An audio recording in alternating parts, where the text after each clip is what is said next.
Pendant des décennies, Tom Silva est apparu sur vos écrans de télévision sous les traits de l'humble charpentier du Massachusetts. Mais une fois les caméras éteintes, il vivait une vie totalement différente. Depuis 1999, il finançait en secret une initiative qui surprendrait même ses fans les plus proches. 3 familles connaissent que la vérité, mais elles ont juré de garder le silence. Cette histoire mêle les incendies de Californie, les catastrophes du Massachusetts et une fondation dont personne ne soupçonnait l'existence. Lorsque l'histoire a finalement fuité en 2025, elle a révélé le plus grand secret de Tom. Ce qu'il a fait de sa fortune vous choquera. Ce n'est pas le Tom Silva que vous croyez connaître. Tom Silva a vu le jour le 17 janvier 1947 à Lexington, dans le Massachusetts, au sein d'un foyer où le travail ne s'arrêtait jamais et où chaque paire de mains comptait. Son père gagnait sa vie en taillant la pierre et son frère aîné Dick apprenait déjà le métier. Tom a donc grandi en tant que cadet dans une famille convaincue que le savoir-faire est quelque chose qui se mérite jour après jour. Enfant, il regardait son père réparer les murs de pierre autour des vieilles demeures de Nouvelle-Angleterre, et à l'âge de 8 ans, il savait déjà gâcher le mortier de ses propres mains. Leur maison avait été en partie construite par des proches, et ce lieu ressemblait davantage à un atelier qu'à un domicile. Tom teintait les meubles avec son père maniant de vieux outils qui laissaient des échardes et apprenait la menuiserie minutieuse à travers ses petites erreurs. À 10 ans, il prit un marteau tout seul et commença à monter la charpente de petits abris avec ses oncles. Il récolta aussi une cicatrice sur la main gauche lorsqu'un ciseau dérapa, une marque qu'il gardera à vie, rappelant la précocité de ses débuts. Ces années entre ses 10 et 16 ans prirent pour lui une importance croissante. Un projet en particulier le marqua à jamais. Sa famille décida de construire un abri anti-atomique sous leur vieille maison coloniale de 1787. La peur de la guerre froide était omniprésente, et l'idée semblait sérieuse. Tom aida à creuser une fosse immense de 20 pieds par 40 et profonde de 12 pieds, environ 6,12 5 mètres armés de simples pelles. Il extirpa de lourds rochers, monta la structure et aida aux finitions, le tout à la main. Cela prit 2 années entières. Une fois le travail terminé, il sentit quelque chose s'ancrer en lui. Il savait que ce travail serait son avenir. Il ne s'agissait pas seulement d'apprendre comment les choses s'assemblent, mais aussi d'assimiler le rythme de la construction et la joie de voir quelque chose s'élever du sol. Ces moments l'ont façonné et préparé au monde qu'il allait bientôt conquérir. Après avoir obtenu son diplôme au lycée de Lexington en 1965, Tom choisit une voie à laquelle peu de gens s'attendaient. Il fit l'impasse sur l'université malgré une offre de bourse. Il sentait que l'école ne lui apprendrait jamais ce qu'était le vrai travail. L'histoire de sa famille le poussait vers l'artisanat et les récits sur son arrière-arrière-grand-père combattant à la bataille de Lexington lui donnaient la fierté du travail qui perdure. Il faisait confiance à ses mains plus qu'à toute autre chose et cette conviction le porta vers l'avant. En 1966, alors qu'il n'avait que 19 ans, Tom et son frère Dick décidèrent de lancer leur propre affaire. Ils fondèrent Silva Brothers Construction à Arlington avec une seule camionnette et pour $500 d'outils dont beaucoup étaient empruntés. Au début, ils acceptaient tout ce qui se présentait, petits aménagements de greniers simples, améliorations légères, modifications pour les propriétaires locaux. 10 chantiers arrivèrent cette première année, tous grâce au bouche à oreille. Les gens voyaient comment les frères travaillaient et leur faisaient confiance. Ce début discret, par une froide journée d'hiver, devint la fondation d'une entreprise qui allait durer des décennies. 2 ans plus tard, Tom entreprit son premier agrandissement de cuisine en solo à Belmont. Il dut usiner des placards en chaîne sur mesure, avec rien d'autre que des outils à main, pas de scies électriques, pas de machines sophistiquées. Il travailla à travers un violent blizzard qui retarda le camion de livraison de bois. Et pourtant, il termina le travail entier en seulement 12 jours. Ce projet rapporta $2000, une immense victoire pour un jeune entrepreneur. Le propriétaire en parla aux voisins, et d'autres portes s'ouvrirent. Tom apprit vite que la persévérance et la qualité pouvaient le mener plus loin que n'importe quoi d'autre. Dès 1970, Silva Brothers commença des travaux de toiture, et Tom introduisit une technique utilisant du vieux bois de grange comme base pour les bardeaux. Cette idée permettait aux clients d'économiser environ 20% sur les coûts des matériaux, ce qui aida l'entreprise à croître. Mais un jour d'orage changea tout. Un toit s'effondra car le contreventement n'était pas assez solide. Tom échappa de peu à la blessure. Ce moment l'ébranla. Cela força les frères à rehausser leurs normes de sécurité et à investir dans de meilleures méthodes. Ce désastre évité de justesse marqua un tournant, et à partir de ce jour, ils devinrent réputés pour leur travail méticuleusement planifié et leur support renforcé. La vie continuait. En 1972, Tom épousa Susan, qui devint discrètement la colonne vertébrale de l'entreprise. Elle organisa la comptabilité et créa un petit bureau dans leur garage. Avec elle, aux commandes des chiffres, Tom pouvait accepter de plus grands projets. En 1974, il travailla sur la conversion d'une grange qui nécessitait de démonter à la main des poutres vieilles de 200 ans. Susan maintenait la stabilité de l'entreprise alors que les chantiers devenaient plus vastes et plus exigeants. Leur partenariat donna à l'entreprise une force que le seul talent technique ne pouvait offrir. Puis vinrent les ennuis en 1975. Un client les blâma pour une fondation défectueuse et intenta un procès qui accula les Silva. Ils durent hypothéquer leur maison pour faire face aux frais.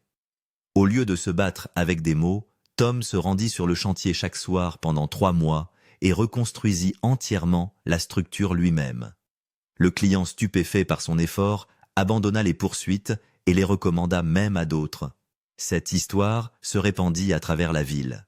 Elle scella la réputation de Tom comme quelqu'un qui assumait son travail même dans les moments les plus difficiles.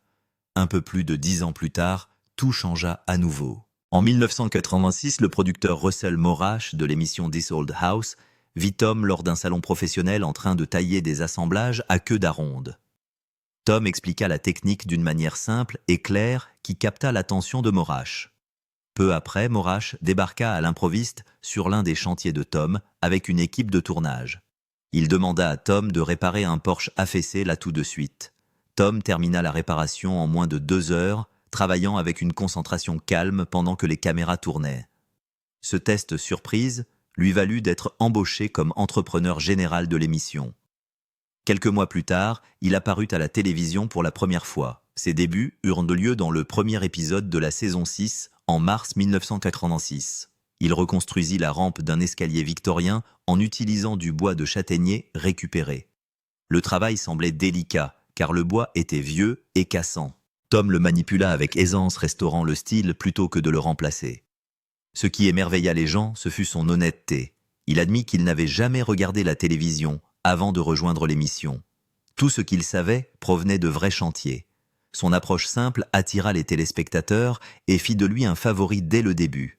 Il y eut aussi des moments de tension. Durant le projet de Nantucket en 1987, Bob Vila suggéra d'utiliser des cloueuses électriques pour accélérer les choses. Tom refusa. Il voulait clouer à la main les 500 planches à clean shiplap de la même manière que les bâtisseurs le faisaient dans les années 1100.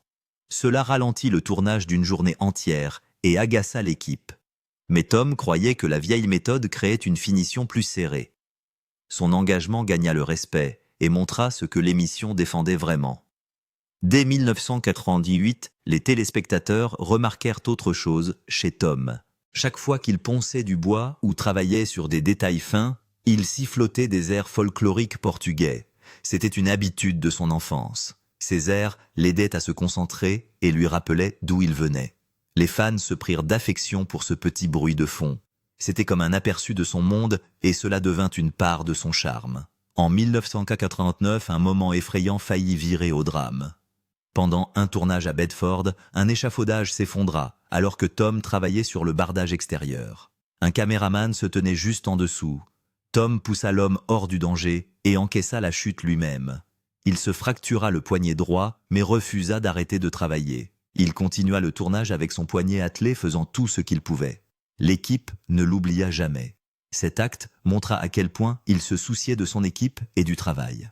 La grande ascension de Tom Silva ne se fit pas avec fracas. Elle eut lieu en 1990 à l'intérieur d'une calme maison coloniale de 1690 à Concord, Massachusetts. La maison avait été laissée à l'abandon. Les planchers s'affaissaient.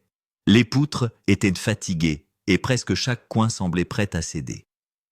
Tom ne la traita pas comme une rénovation normale. Il la traita comme une machine à remonter le temps.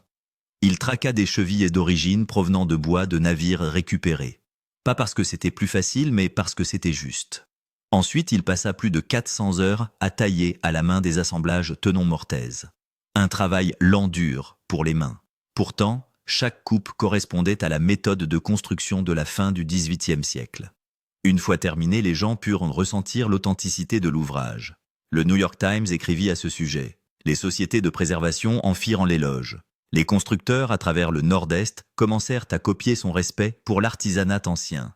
Et cette maison abandonnée devint le moment où son nom commença à voyager. 2 ans plus tard, en 1982, il était de retour dans This Old House avec un problème que chaque vieille maison dissimule. Des sols inégaux. La plupart des constructeurs utilisaient des cales standards et espéraient le meilleur. Tom voulait mieux que de l'espoir. Durant la rénovation de la maison de Belmont, il créa ce que les gens appelèrent plus tard la méthode de la cale argentée, Silver Shim Method. Il utilisa des coins en cèdre superposés fins et astucieux. Et il les empila d'une manière qui lui permettait de régler la hauteur exacte sans forcer le plancher. Ce petit changement eut un grand effet. Il arrêta les fissures, il arrêta les grincements. Il permit au sol de se tasser par des mouvements subtils au lieu de lutter contre la maison. Les gens qui regardaient chez eux virent de la différence immédiatement. Les écoles de métier à travers la Nouvelle-Angleterre l'adoptèrent et commencèrent à l'enseigner. Si une maison avait des planchers affaissés datant d'avant 1900, cette méthode devenait la solution incontournable. Et même aujourd'hui, on entend encore des charpentiers la mentionner comme une règle tacite transmise de génération en génération. Puis vint 1994, un de ces moments qui auraient pu mal finir. Tom faisait une démonstration en direct dans This Old House, coupant avec une scie égoïne calme comme toujours. Soudain, la lame se brisa. Elle rebondit et manqua de peu sa cuisse. Il eut une coupure profonde. Le plateau se figea une seconde. Mais Tom ne paniqua pas. Il banda la blessure sur place devant la caméra et plaisanta, les outils ont leur propre volonté. Les téléspectateurs adorèrent, non pas parce que c'était effrayant, mais parce qu'il resta imperturbable. Ce clip fut rediffusé maintes fois dans les bêtisiers et les coulisses. Cela lança aussi une conversation plus large sur la sécurité des outils à la télévision et sur les vrais chantiers. La leçon était claire, les accidents arrivent, mais un vrai artisan sait garder le contrôle. En 1995, l'émission l'emmena vers la conversion d'un grenier à Newton. Et cette fois, l'histoire devint personnelle. Son neveu Charlie était là, apprenant sous ses ordres. Le grenier nécessitait des corbeaux sur mesure sculptés dans du bois de noyer cendré.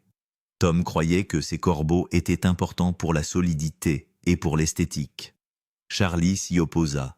Il voulait des corbeaux préfabriqués pour gagner du temps. Cette suggestion toucha un point sensible. Les deux argumentèrent fermement. Le genre de dispute qui ne porte pas seulement sur le bois, mais sur ce que l'on croit qu'un métier devrait être tradition contre vitesse. Les vieilles mains contre les nouveaux raccourcis. Au final, Tom tint bon. Le projet fut un succès. Et plus tard, Charlie admit que ces normes strictes étaient ce qui l'avait façonné pour devenir un meilleur artisan. En 1996, Tom franchit une autre étape qui rendit son travail encore plus pointu. Il agrandit Silva Brothers en ajoutant un atelier de menuiserie dédié. Ce n'était pas juste un atelier avec des machines neuves. Il joua la carte de l'ancienne école. Il calibra personnellement une raboteuse des années 1920 jusqu'à ce qu'elle puisse produire des panneaux collés sur champs impeccables. Ces panneaux finirent dans une exposition très médiatisée d'un musée de Boston montrant l'artisanat américain réalisé à la dure, avec des outils et méthodes d'époque. L'exposition attira l'attention nationale. Les gens virent que les restaurations modernes n'étaient pas obligées d'effacer l'histoire. On pouvait insuffler une nouvelle vie aux vieilles maisons sans briser leur âme. Et Tom le prouvait encore et encore. Les années passèrent et le travail continua d'affluer. En octobre 2002, son premier segment de Ask This Old House fut diffusé. Le travail concernait une maison historique à Woburn, Massachusetts, avec un toit en ardoise qui ne cessait de fuir. L'ardoise peut durer plus de 100 ans, alors les gens pensent qu'elle est incassable. Mais Tom trouva la vérité dans les détails. La dilatation thermique sur des décennies avait fissuré exactement 47 tuiles d'ardoise. Le platelage du toit manquait aussi de ventilation adéquate, ce qui aggravait la tension. Il ne colmata pas avec des remplacements bon marché. Il remplaça chaque tuile fissurée par des répliques faites à la main correspondant au style du XIXe siècle. Cela prit plusieurs jours et des outils spéciaux. Les téléspectateurs apprirent quelque chose de simple et puissant. Même les matériaux les plus forts ont besoin de soins. Et le vrai travail de l'ardoise est rare pour une raison. Au printemps 2005, une autre maison fit appel à lui. Celle-ci se trouvait près de la côte et les planchers en bois dur se déformaient. L'humidité élevée faisait tuiler les planches et les soulevait. Un remplacement complet aurait coûté une fortune. Tom ne se précipita pas pour tout arracher. Au lieu de cela, il creusa une tranchée de 24 pouces de profondeur, environ 60 cm autour du périmètre de la pièce, et construisit un système de déshumidification caché. L'idée venait d'astuces de caves du XVIIIe siècle, utilisées pour protéger les réserves de grains vieille sagesse, nouveaux matériaux. L'humidité chuta, le bois se calma, et les propriétaires évitèrent environ $10 000 de réparation future. La solution ressemblait à un secret ingénieux et se répandit vite parmi les gens vivant dans des zones humides. Derrière la caméra, cependant, tout ce travail avait un coût. Des années à soulever ce pencher et forcer sur les chantiers finirent par le rattraper. En 2007, il subit 2 opérations majeures du dos en quelques mois. Cela le força à quitter le plateau pour sa convalescence. Mais il revint quelques semaines à peine après la seconde opération. Il ne montra pas la douleur à l'écran. L'équipe modifia les plannings et il utilisa des attelles et un positionnement prudent pour continuer à démontrer les mêmes techniques. Ce retour fut plus tard montré dans une émission spéciale sur les coulisses, rappelant à chaque téléspectateur que le métier n'est pas seulement une question de compétence, c'est une question d'endurance et le corps paie pour chaque bon travail que vous voyez. En 2010, Tom poussait toujours pour l'équilibre entre l'ancien et le nouveau. Il dirigea une série sur les fenêtres éco-énergétiques dans un bungalow des années 1920. Les propriétaires voulaient du confort mais ne voulaient pas perdre le cachet de la maison. Les fenêtres en vinyle étaient bon marché et populaires, mais Tom les rejeta. Il choisit des châssis en acajou teintés sur mesure qui correspondaient à la boiserie originale, puis installa des joints hermétiques. Au cours de la première année, les factures de chauffage chutèrent d'environ 30%. Cela représentait des centaines de dollars économisés. Le point le plus important était simple, les matériaux traditionnels peuvent battre les modernes s'ils sont construits et scellés de la bonne manière. Et les maisons historiques n'ont pas besoin d'avoir l'air moderne pour être modernes. À l'automne 2012, un tournage orageux dans le Maine le poussa à une autre décision rapide. Une maison risquait des dégâts des eaux et la tempête était déjà sur eux. Tom fabriqua un système de gouttières de fortune en utilisant des solins en cuivre recyclé. Ils le coupèrent pour l'adapter au bord du toit, le fixèrent avec des attaches spéciales et firent tout cela sous la pluie.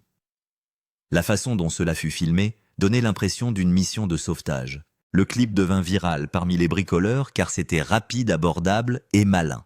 Recycler du cuivre au lieu d'acheter des pièces neuves donnait aussi une touche propre et pratique que les gens aimaient. En 2015, Silva Brothers avait suffisamment grandi pour que Tom se sente prêt à passer la gestion quotidienne à la famille. Il confia les rênes opérationnelles à Charlie. L'entreprise comptait maintenant 25 employés et générait environ 5 millions de dollars de revenus annuels. Même alors Tom ne disparut pas. Chaque semaine, il visitait les chantiers et les auditait lui-même. Cette habitude sauva un projet en 2016. Il repéra une erreur majeure de charpente dans une extension à 2 étages. Un mur porteur était mal aligné et aurait pu causer un effondrement structurel si personne ne l'avait vu. Tom l'arrêta à temps.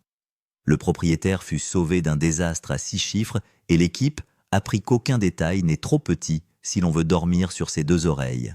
En 2018, l'entreprise changea encore de cap, car le monde changeait aussi. La demande pour la construction écologique augmentait alors. Silva Brothers pivota. Tom dirigea la construction d'un garage avec énergie solaire intégrée à Arlington. Ce n'était pas juste des panneaux sur un toit. Il fabriqua à la main des fermes en bambou choisis pour leur résistance et leur faible empreinte carbone. Puis, la nature le testa. Un ouragan de catégorie 2 frappa avec des vents de plus de 100 miles par heure, environ 160 km/h.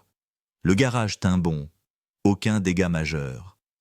Le projet gagna un prix régional de durabilité et devint la preuve que l'artisanat traditionnel pouvait marcher droit vers le futur sans perdre son âme. En 2019, ils apprirent une autre dure leçon, cette fois sur la confiance. Silva Brothers commanda du bois de première qualité pour un gros chantier. Ce qui arriva était fin, fissuré et faible. Une arnaque de fournisseur. La perte s'élevait à 50 000 $. Tom confronta le vendeur, refusa de payer et fit pression pour une enquête. Après des discussions tendues et une pression légale, il récupéra la plupart des fonds. Ensuite, il durcit toutes leurs règles concernant les fournisseurs. L'histoire se répandit comme un avertissement pour les autres entrepreneurs. Le bon travail commence avec de bons matériaux et on ne peut pas être laxiste à ce sujet. En 2020, Tom pensait moins à la croissance et plus à l'héritage. Dans son arrière-cour sur un simple établi, il apprit à son petit-fils de 14 ans comment faire des assemblages à queue d'aronde. Il montra la vieille méthode qu'il avait maîtrisée des décennies auparavant, mais cette fois, il utilisa aussi des équipements de sécurité modernes comme des lunettes de protection et des gants. Des choses qu'il ignorait dans sa propre jeunesse. C'était une petite scène, mais elle portait une grande signification. L'artisanat compte, la sécurité compte, et la famille compte assez pour qu'on transmette tout cela ensemble. Puis en 2022, un autre travail sous haute pression arriva. Silva Brothers obtint un contrat pour restaurer une auberge historique de Lexington. L'endroit portait des poutres de pin vieilles de 300 ans qui ne pouvaient être remplacées si elles étaient ruinées. Tom supervisa la réinstallation, renforçant chaque poutre pour la sécurité sismique, tout en gardant son aspect original intact. Ils utilisèrent des supports en acier sur mesure cachés à l'intérieur du bois, de sorte que les normes modernes furent respectées sans changer le visage de l'histoire. Les conservateurs firent l'éloge, les officiels de la ville firent l'éloge, et pour Tom, cela ressemblait probablement à la boucle bouclée. Il avait commencé par sauver une maison de 1790 en 1990, et des décennies plus tard, il faisait toujours la même chose, seulement à un niveau plus grand, avec les mêmes mains soigneuses. Tom Silva entra en 2023 avec les mêmes mains sûres qu'il utilisait depuis des décennies, et il les porta dans un monde qui ne ressemblait en rien à celui dans lequel il avait grandi. Lorsqu'il visita Austin pour un épisode spécial sur les maisons imprimées en 3D, il ne se contenta pas de rester là, à admirer les nouveaux murs s'élevant des buses. Il voulut les sentir. Alors, il attrapa une perceuse et testa les joints lui-même. À première vue, les couches imprimées semblaient lisses et rapides, mais quand il appuya son poids sur la perceuse, il sentit des écarts que seule la vraie menuiserie pouvait réparer. Il dit que le futur pourrait ne pas appartenir seulement aux machines ou seulement à la tradition. Il pourrait être plus fort si les deux travaillaient ensemble. Lorsque l'épisode fut diffusé début 2025, les constructeurs débattirent pendant des semaines. Certains dirent qu'ils s'accrochaient aux vieilles méthodes. D'autres dirent qu'ils voyaient quelque chose qu'ils ignoraient. Pourtant, tout le monde s'accorda à dire qu'ils forçaient l'industrie à ralentir et à réfléchir. Puis vint 2024 et Boston s'anima lorsque Tom entra à l'expo artisanale pour sa masterclass de menuiserie. Les gens faisaient la queue depuis l'aube. Au moment où il monta sur l'estrade, plus de 5000 visages avaient rempli le hall. C'était la plus grande foule que l'expo ait jamais vue. Tom ne se pressa pas. Il posa une planche de merisier et passa 2 jours entiers à la façonner en une table à manger.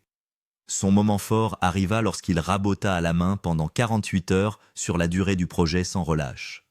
Le son du métal contre le bois remplit tout l'espace et les gens se penchèrent pour voir le grain se relever sous son toucher. Par la suite, plus de 80% des participants déclarèrent qu'ils prévoyaient de revenir au rabotage manuel au lieu de compter sur les machines.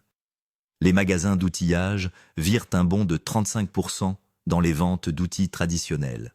Et tout cela commença avec Tom faisant glisser un rabot sur une planche pendant 2 longs jours. Mais le début de 2025 le testa plus durement que n'importe quelle expo. En janvier, il tomba d'une échelle lors d'un travail de bardage dans le Massachusetts et se fractura la hanche.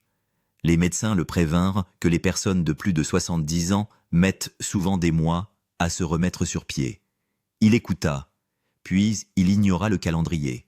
6 semaines plus tard, il était de retour dans Ask This Old House, montrant aux téléspectateurs sa nouvelle routine d'échelle. Il leur enseigna les petits pas à l'escalade lente et quelque chose de nouveau qu'il appelait les points de contrôle d'échelle. Tous les 10 pieds, il s'arrêtait, respirait, vérifiait son équilibre puis bougeait à nouveau. Des bricoleurs âgés lui écrivirent des lettres disant que son honnêteté les avait sauvés de la même erreur que lui. Peu après son retour, il fit équipe avec son neveu Charlie pour un projet de micro-maison Tiny Home en Nouvelle-Angleterre. Il visait le zéro déchet, chaque planche comptait. Ils utilisèrent du bois de grange récupéré pour toute la charpente et transformèrent les chutes en supports et étagères. La construction devint une série en ligne de 10 parties. Elle atteignit plus de 1000 bricoleurs et poussa beaucoup d'entre eux à repenser la quantité de choses qu'ils jetaient. Charlie dit que le secret était la règle de Tom, ne rien gaspiller. Les gens aimèrent tellement la construction que des micro-maisons similaires commencèrent à apparaître à travers la région. Même avec tout ce travail, Tom pensait toujours à quelque chose de plus profond. Fin 2025, il avait 68 ans et effectuait toujours des contrôles qualité chez Silva Brothers. Les gens chuchotaient qu'il pourrait bientôt prendre sa retraite. Il secoua la tête. Il déclara qu'il continuerait à bâtir tant qu'il aurait du souffle. Et il commença à écrire ses mémoires. Il voulait raconter des histoires sur les erreurs, l'éthique et la patience, et les moments calmes qu'il avait façonnés. Un premier extrait décrivait un simple clou défectueux qui causa un jour un désastre lors d'une inspection de maison. Ce moment changea la façon dont il traita chaque planche par la suite.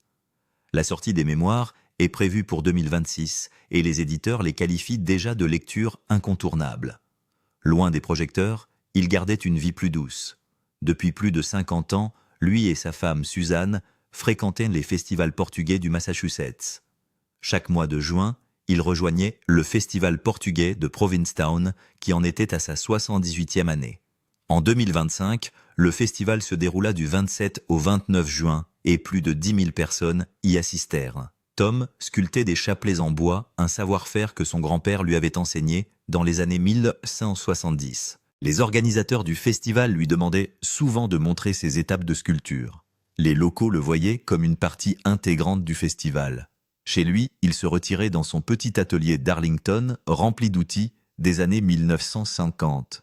Il restaurait des rabots anciens, des ciseaux et des niveaux qui avaient souvent plus de 100 ans.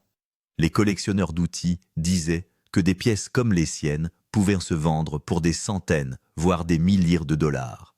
Sa rare scie Egoin d'Easton des années 1820 lui avait coûté 50 $ lors d'une vente aux enchères de Grange en 2015 et valait maintenant environ 5 000 $.